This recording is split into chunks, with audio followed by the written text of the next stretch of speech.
Approximately 9 miles, which are 14.5 kilometers west of Ellensburg, Washington, there lies a bottomless pit in the ground. At the very least, that's what Mel Waters, a caller to a well-known paranormal radio show in 1997, claimed to have on his home. The enigmatic pit, which has grown to be known simply as Mel's Hole, is still being discussed. Welcome to my channel, Historical Studies. Before diving into the mysteries of history, there is a small reminder. If you are really interested in this kind of information, do not hesitate to subscribe to my channel and hit on the bell icon if you don't want to miss out on our new videos. Mel's call. A caller identified as Mel Waters contacted Coast to Coast AM with Art Bell, a well-known late-night radio program that highlighted ghost stories, on February 21, 1997. At the time, Coast to Coast AM was the most well-liked forum for talking about anything strange, unexplained, or otherworldly. Waters had the ideal group of listeners for his narrative. He enthralled Bell and the audience with tales about a mysterious pit on his land that seemed to have no bottom. According to local lore, it was cursed. It was known as the Devil's Hole by the early settlers. Waters would not specify where he lived, just stating that it was in Kittitas County, Washington, close to the Manistash Ridge.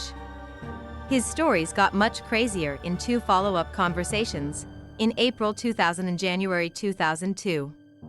At the time, it was impossible to predict that Mel's Hole would hold the public's interest for years to come. The mystery hole was frequently utilized as a natural trash dump by Waters, his neighbors, and the previous owners.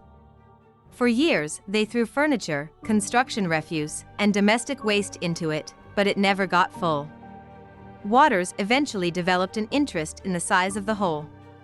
He reported an attempt to measure the depth of the hole using a lot of fishing lines exactly, almost 80,000 feet of it on his initial call to the radio show. The hole claims are odd as hell. Waters apparently lowered 80,000 feet of fishing line into the hole on his land in an effort to find the bottom, but he soon became concerned that there might be any more to the hole than its sheer size. Waters started carrying out many more experiments in an effort to comprehend this seemingly unending hole. When he shouted directly into the pit, there was no echo, but if he brought a small radio close to the hole, it would start playing music that was decades old. The second Devil's Hole, a pit in Nevada that is thought to contain characteristics similar to those of the Washington Hole, was the site of more tests. When a bucket of ice was lowered down the hole and pulled back out, it felt warm, appeared to dry up the air around it, and even started to catch fire. Animals frequently avoid it. People who have approached the pit have observed something strange about the local animals, or perhaps more accurately, the lack of species. Animals would make every effort to avoid it as much as they could. Even Waters' own dogs reportedly ran away from the gap. They buried their paws into the earth in opposition when he attempted to bring them closer to it. Even other visitors noticed that no other small animals ever showed up nearby and that birds never flew directly over it. The only indications of wildlife, according to several stories, were mounds of bones scattered around the pit's entrance. He found that a sheep was cooked. As he did in the ice bucket experiment, one of Waters' more unsettling assertions involves lowering a live sheep into the hole to a depth of about 1,500 feet. The sheep kicked and screamed as it descended before going completely silent. Waters discovered that the animal had been cooked after he pulled it out. Additionally, the sheep had grown an unusual expand that, to his astonishment, began to move. When he opened it, he discovered a fetal seal with intelligent, human-like eyes that he said was staring at him. Yeah, it's true, there is some mystery hidden inside the story of Mel's Hole. Here comes a listener who took steps to investigate the bottom of it.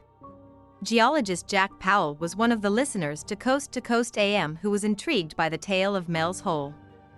Powell believed he recognized it as an old mine shaft from his childhood after hearing Waters explain the characteristics of the pit on the radio.